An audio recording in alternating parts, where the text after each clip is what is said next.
presentación es, como la doctora Mariño mencionaba, infecciones virales en el paciente pediátrico oncológico. No tengo ningún conflicto de interés que declarar. Básicamente lo que quiero es ilustrar mediante algunos escenarios clínicos diferentes etiologías infecciosas virales en niños con condiciones oncológicas, sea enfermedad maligna, principalmente hematológica, o en pacientes con trasplante de células hematopoyéticas de origen oncológico. Motivar también la búsqueda de las infecciones virales en el diagnóstico diferencial del paciente oncológico febril con o sin neutropenia. Todos sabemos que las infecciones siguen siendo una causa importante de morbimortalidad en pacientes oncológicos, especialmente en aquellos pacientes que requieren trasplante de células hematopoyéticas. Obviamente que con el avance y con el uso de antimicrobianos se disminuyó considerablemente la morbimortalidad, pero estos pacientes siguen siendo pacientes susceptibles por exposición a diferentes agentes, especialmente durante los periodos de neutropenia febril o durante los periodos de pancitopenia.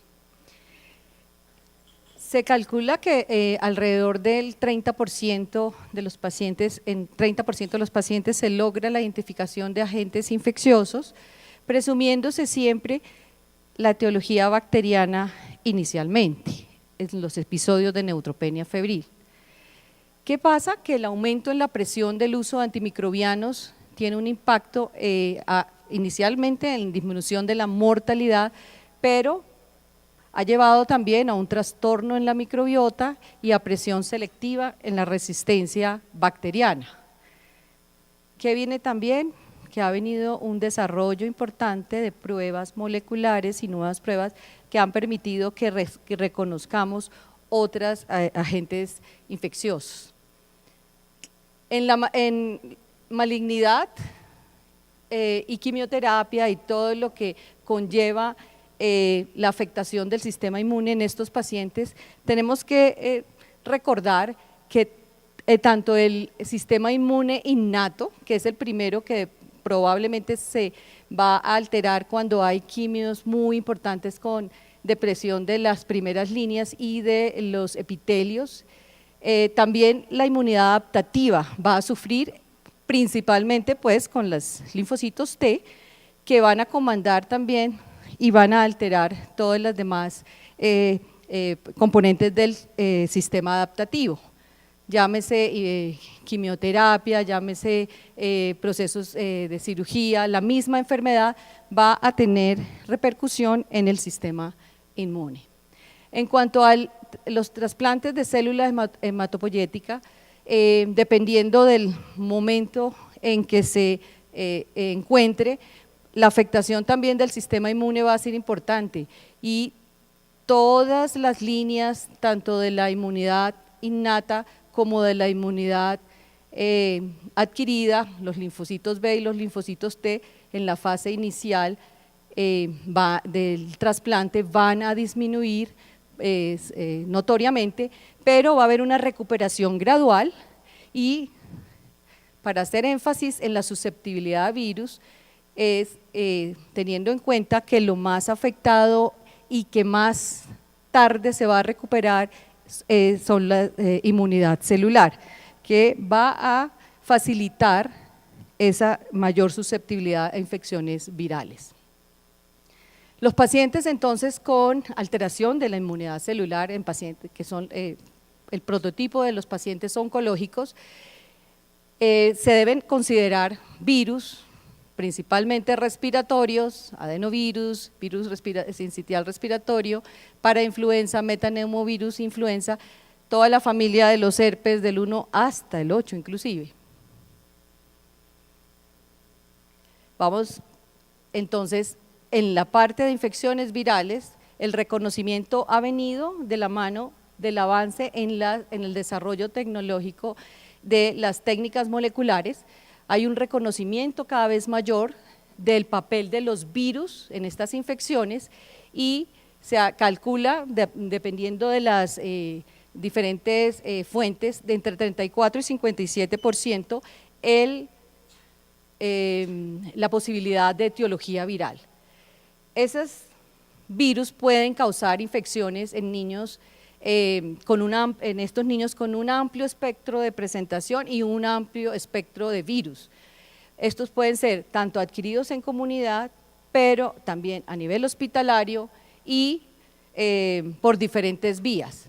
Pueden ser también resultantes, especialmente toda la línea de los herpes virus, resultantes de reactivación de infecciones latentes, obviamente dependiendo de la intensidad de la inmunosupresión. Entonces, para ilustrar, esto es digamos, el esquema clásico del doctor Piso, hace muchos años, inicialmente publicado en el New England Journal, donde pues se ve en cada una de las fases de la trasplante de células hematopoyéticas la susceptibilidad a diferentes microorganismos, bacterianos, virales y fúngicos, y aquí para recalcar el papel de los virus, donde en la fase inicial los virus respiratorios y gastrointestinales son importantes, el herpes simple y otros virus de los herpes, como los herpes 6. El citomegalo siempre va a estar en todas las fases, y la varicela zoster, aunque puede estar en cualquiera de estos, puede haber también en la fase tardía. Entonces, para una presentación que incluya a todos, decidí hacer una separación un poco sindrómica y un poco en grupos. Vamos a empezar con virus respiratorios, la familia de los herpes virus, virus gastrointestinales y otros misceláneos. Entonces empezamos con los respiratorios. Este es un paciente de nosotros, adolescente de 13 años, que en abril de este año, una paciente con leucemia, con una LLA en quimioterapia en fase de consolidación, tiene su catéter implantable con neutropenia febril después de dos semanas del último ciclo, tiene en ese momento unos neutros en 300, una PCR de 4 miligramos por decilitro y tenía una PROCA negativa.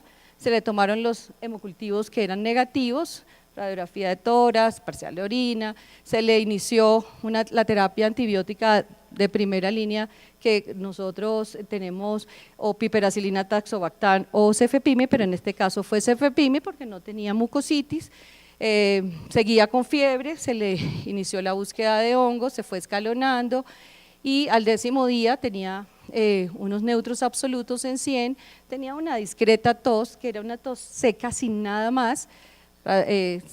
Obviamente ya le habíamos buscado para hongos, TAC de tórax nada relevante, y se le realizó una PCR múltiple de panel respiratorio que fue un virus sincitial.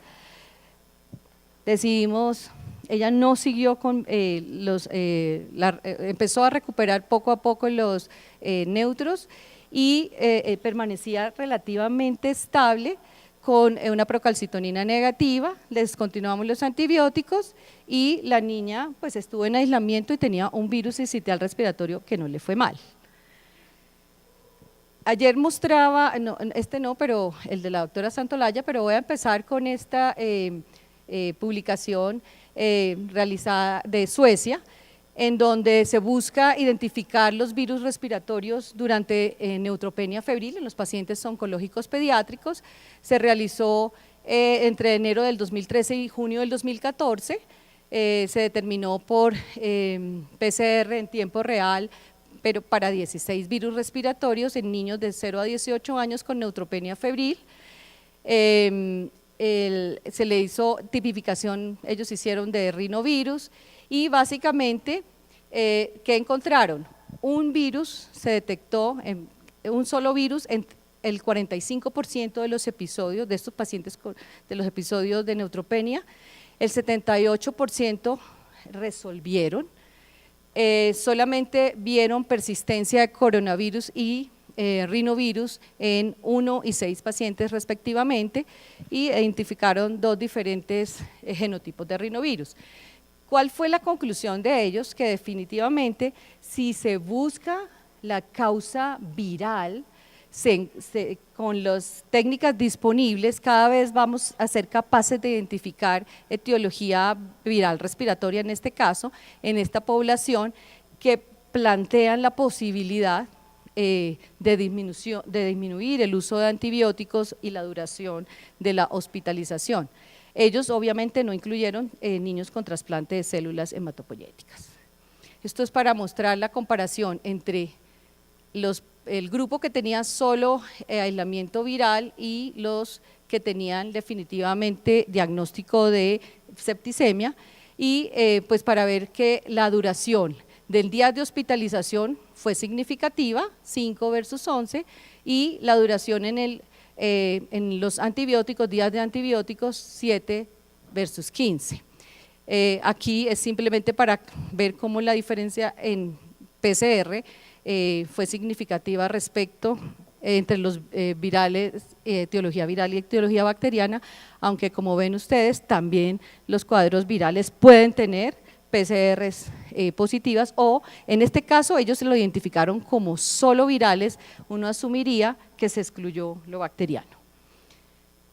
Este es un estudio que ayer les mostraba de la doctora Santolaya y su grupo en Chile, 5 hospitales invitados a participar en el 2012 en la estación entre julio y diciembre, un estudio prospectivo multicéntrico en niños con neutropenia febril que tenían identificación de virus respiratorios positivos, no bacterias y con evolución favorable desde el punto de vista clínico con el algoritmo que la doctora Santolaya siempre propone de bajo riesgo o alto riesgo, pero incluyó a todos. Entonces un grupo era el que continuaba antibióticos y el otro se le suspendía el antibiótico, los antibióticos. Iba a haber recuperación, días de hospitalización y complicaciones asociadas. El resultado fue que se identificó en un 33.5% de los niños de ese grupo un solo virus respiratorio. De 176 niños, 92 continuaron con antibióticos versus 84 sin antibióticos y lo que vemos aquí es que la duración de la terapia antibiótica fue de 7 días versus 3 días del grupo que continuó versus el que se le suspendió. La resolución, no hubo diferencias entre los que recibieron antibióticos y los que no, la duración fue similar en fiebre y la hospitalización fue similar. Un solo paciente de los que estaban en el grupo el grupo 1 falleció. Entonces, su conclusión es que, y su propuesta, porque es que la identificación molecular cada vez más para identificar virus en pacientes oncológicos, ellos solo eran pacientes que no tenían trasplante, basado en la identificación viral con criterios clínicos, microbiológicos y moleculares, podrían ayudar a adoptar estrategias para disminuir tanto el uso de antibióticos prolongados como seleccionar mejor aquellos que podrían seguir ambulatoriamente. Aquí es para mostrar cómo entre los dos grupos hubo diferencias en los días de terapia, 7 versus 3, y realmente entre los dos grupos no hubo diferencia entre la distribución de los virus. Este es otro estudio, que es un estudio que lo hacen entre Toronto, Canadá, en un hospital pediátrico, y en Riyadh, en Arabia Saudita, para evaluar la incidencia y resultados a largo y corto plazo de niños con infección respiratoria que tenían trasplante de células hematopoyéticas, trasplante de médula ósea, durante los 100 primeros días. Fueron 844 niños, de los cuales 491 eran halogénicos versus 353 de trasplante autólogo. Eso fue en enero del 2010 a diciembre del 2012, un periodo de casi 3 años, 2 años. Los resultados vieron es que la etiología viral, infección respiratoria viral como causa de muerte fue significativa en los primeros 100 días del trasplante, fue un poco mayor en aquellos pacientes con halogénicos, y se identificaron diferentes virus, siendo el parainfluenza y el virus sincitial respiratorio e influenza los más frecuentes. La mortalidad fue del 10%, 5 de ellos tenían y eran infección respiratoria baja en los pacientes que tenían trasplante halogénico. Ellos hicieron un seguimiento a 4.3 años. Dada entonces esta alta mortalidad en niños con trasplante, pues ellos dicen la importancia de la prevención e intentar realizar tempranamente la identificación de las causas virales para poder afrontar estos pacientes y tratar de disminuir, especialmente previniendo que se infecten estas infecciones y sus complicaciones. Aquí tenían todos los agentes etiológicos que se vieron y cómo todos fueron antes de 100 días. Para resumir, como un mensaje, recordar que influenza A y B, para influenza del 1 al 4, virus sincitial, adenovirus, son los más frecuentemente detectados en estos pacientes, pero cada vez se detecta más coronavirus, enterovirus, rinovirus, metaneumovirus humano, pues por la posibilidad de detectarlos con pruebas moleculares. Obviamente que la prevalencia de estas infecciones va a depender de los virus circulantes, de la virulencia y de tener la disponibilidad de los métodos de detección. Sabemos que la transmisión es por contacto o gotas o ambas. El periodo de incubación puede ser de 1 a 10 días. La clínica no distingue generalmente, es indistinguible e inespecífica. La utilidad en este caso, como discutíamos ayer, en este escenario de pacientes del panel respiratorio por PCR múltiple, a menos que dispongamos de los paneles que nos proponían más selectivos el día de ayer. Aquí, porque me pareció interesante que muy poco encontraba sobre metaneumovirus en pacientes oncológicos, cada vez los reconocemos más en pacientes inmunocompetentes. Esta es una publicación de diferentes publicaciones tanto en adultos como en niños, pero es un virus que causa una alta morbilidad y mortalidad en pacientes pediátricos oncológicos. Cuando se presenta en estos pacientes tiende a presentarse con infección respiratoria baja y puede ser una neumonía bilateral, ya sea alveolar o intersticial, pero en pacientes con trasplante de células hematopoyéticas la muerte se asocia a coinfección bacteriana o fúngica. Un marcador importante de severidad y de posible evolución tórpida es la presencia de linfopenia severa. El manejo en todos estos pacientes generalmente, y todos nos vemos abocados, es sintomáticos, más aislamiento específico. Influenza, pues siempre nosotros sabemos que requerirá el manejo con oseltamivir, pero hay que recordar que con influenza se pueden complicar con coinfección bacteriana. Ojalá no olvidar jamás que estos pacientes deben estar protegidos contra la influenza anual, y no solo ellos, sino su círculo familiar.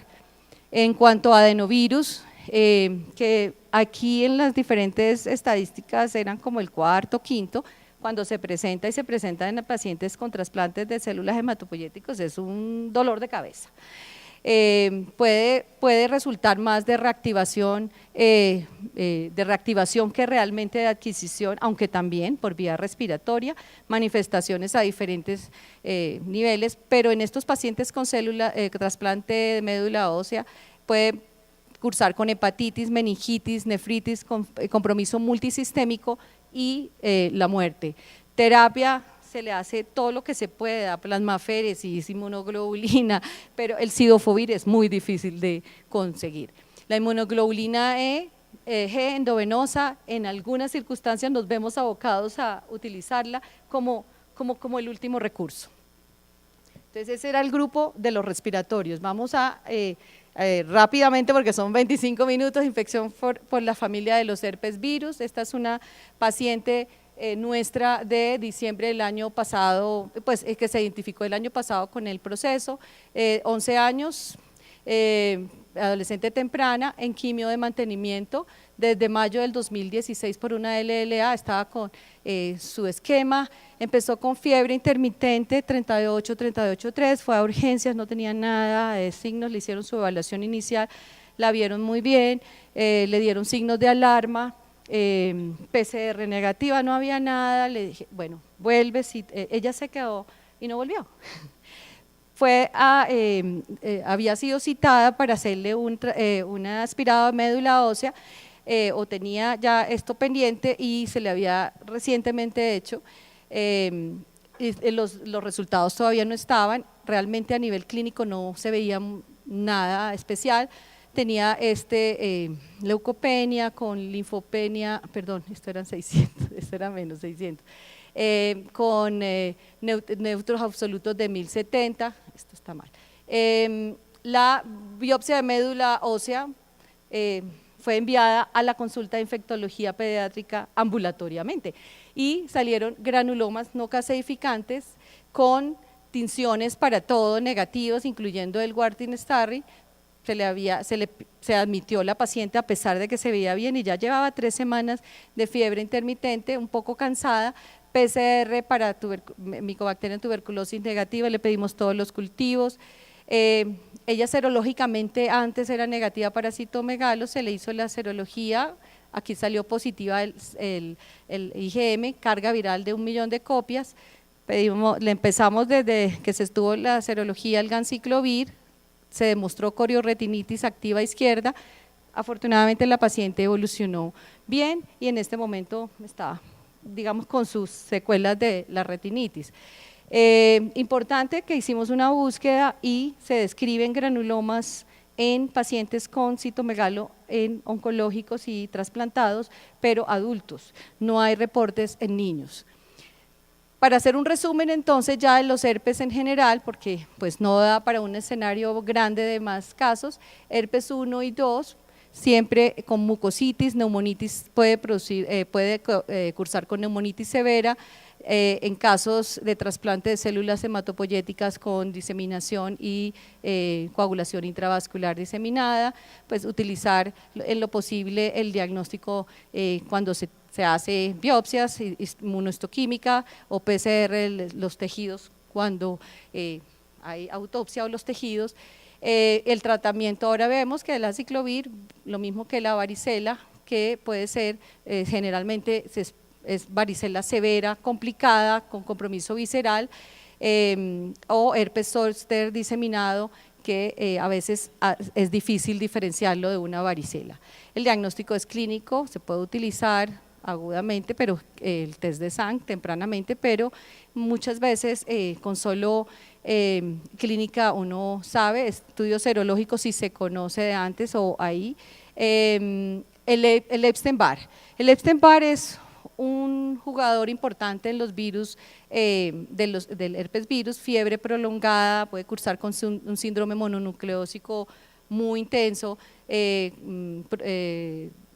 complicarse con encefalitis, hepatitis, es una de las virus que más se asocia a linfohistiocytosis hemofagocítica junto con el CMV y con el parvovirus en cuanto a etiologías virales, puede asociarse a falla medular, PTLD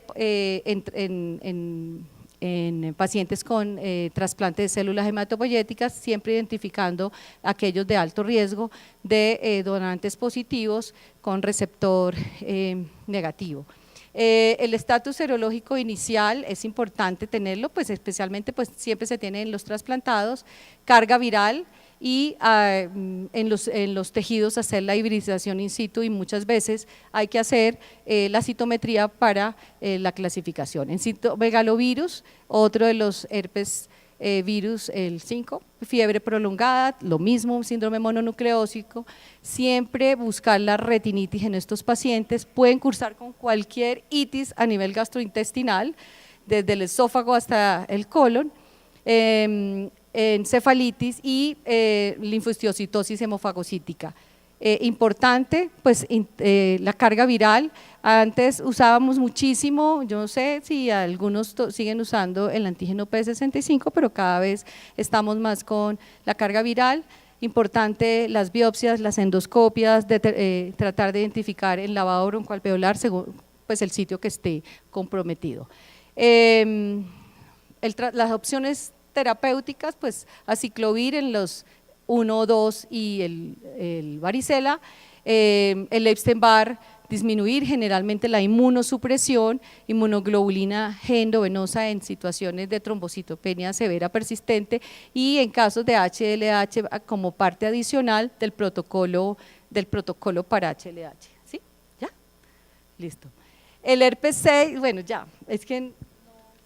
Bueno, herpes 6 es importante porque es causa de, ya voy a ir más rapidito, es causa de roceola infantil en la edad temprana y básicamente su papel es de reactivación.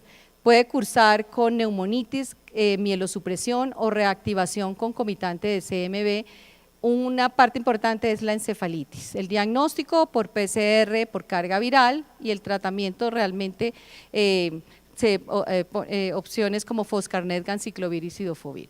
Las gastrointestinales, yo ya sé, este es un caso de norovirus en un paciente con una leucemia en fase de inducción nuestra. Hago énfasis en este porque es el que más se relaciona con un curso tórpido en pacientes oncológicos, especialmente en pacientes con trasplante de células hematopoyéticas, porque tiene una intensidad mayor, una duración más prolongada, puede cursar con linfohistiocytosis hemofagocítica, sepsis y falla hepática, el diagnóstico por PCR y el tratamiento realmente es de soporte, pero se recomienda en casos de difícil control, nitazoxanida y plantean en la inmunoglobulina G endovenosa. Hay diferencias en su presentación con el inmunocompetente por su estado. Parvovirus y otros virus y especialmente quizás para hacer énfasis en esta publicación porque estamos en el momento de riesgo de sarampión introducido externamente en nuestro país que puede afectar a estos pacientes, especialmente los de trasplante porque pierden su memoria con respecto a sarampión y pueden tener un curso fatal. Para concluir, los virus son agentes etiológicos significativos en pacientes pediátricos oncológicos, las manifestaciones sindrómicas pueden facilitar la evaluación, obviamente evaluación sistemática, nuevas estrategias diagnósticas, hay que reconocer los factores de riesgo, exposiciones e inmunizaciones, importante la intervención temprana con los aislamientos para disminuir la transmisión cruzada a otros y tratamientos dirigidos de soporte. Son importantes. Muchas gracias.